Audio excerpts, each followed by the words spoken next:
Hello and welcome everyone. This is Type V3 with a review of the Transformers Generations Deluxe class Armada Starscream, Hasbro's second attempt at what is arguably the most compelling character from the Unicron trilogy.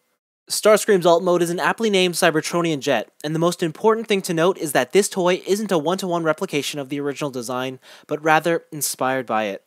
The fighter is sleek with clean lines, yet the twin turbines contrast with an aggressively powerful appearance.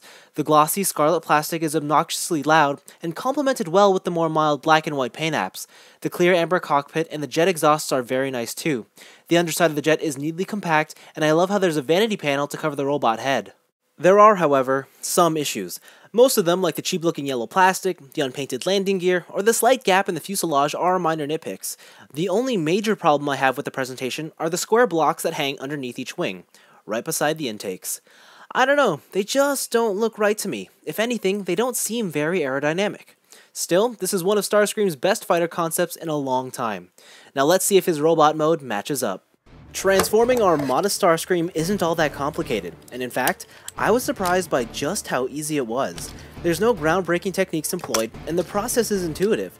It's actually quite impressive to see how much is accomplished in such a few amount of steps.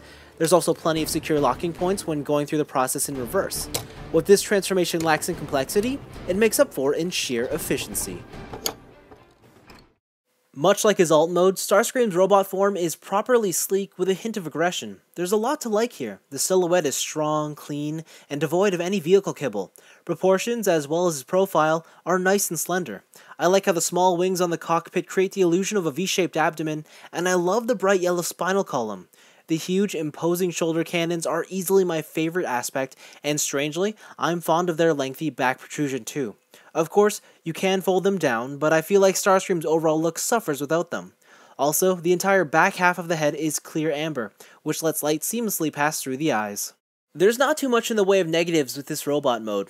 There's the obvious things like the cheap-looking gray plastic, the hollowed-out legs and forearms, or the copious amounts of surface detailing that gets lost in the singular colors of plastic. Yet, these aren't unexpected.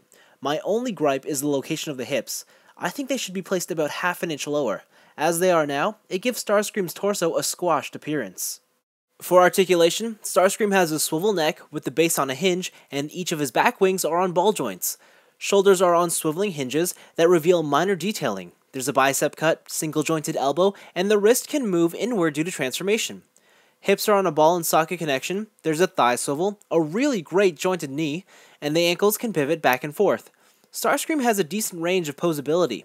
My only real complaint is a lack of a waist swivel, though it's hard to argue its absence since the torso doesn't look like it could support one. There's certainly better articulated Deluxe class Transformers out there, still, Starscream has enough to satisfy. As for weapons, this Decepticon comes equipped with a pair of clear amber Energon swords. Now while the original Armada Starscream could pull off one of his wings to be used as a blade, this toy can't. However, you can fold down his wings to create that illusion. It's a fine compromise. When not in use, each blade folds up and then can be conveniently stored underneath the wings. Starscream's biggest feature are the push-firing missiles. They do exactly what you think they do, with astonishing force. Also, the gimmick works in both modes. Finally, Starscream has a couple of power links ports on his body to plug on minicons. Though I can't demonstrate their use, I can guarantee they work. Transformers Generations Deluxe Class Armada Starscream is a very good toy, and more importantly, the Starscream that Armada fans have been wanting for the past decade. Each mode satisfies in both aesthetics and feature set, and they're held together by a solid transformation. There's definitely areas that could use improvement, like articulation, and I wouldn't mind seeing what this toy looks like with a premium paint scheme applied. Nevertheless, as a Starscream fan, I'm pleased with what this Transformer has to offer. Sure, he's not perfect, but as a fun desk toy, Armada Starscream is a distinctive delight. But that's all for me. Thanks for watching, and I hope you enjoyed this review. I'll see you next time.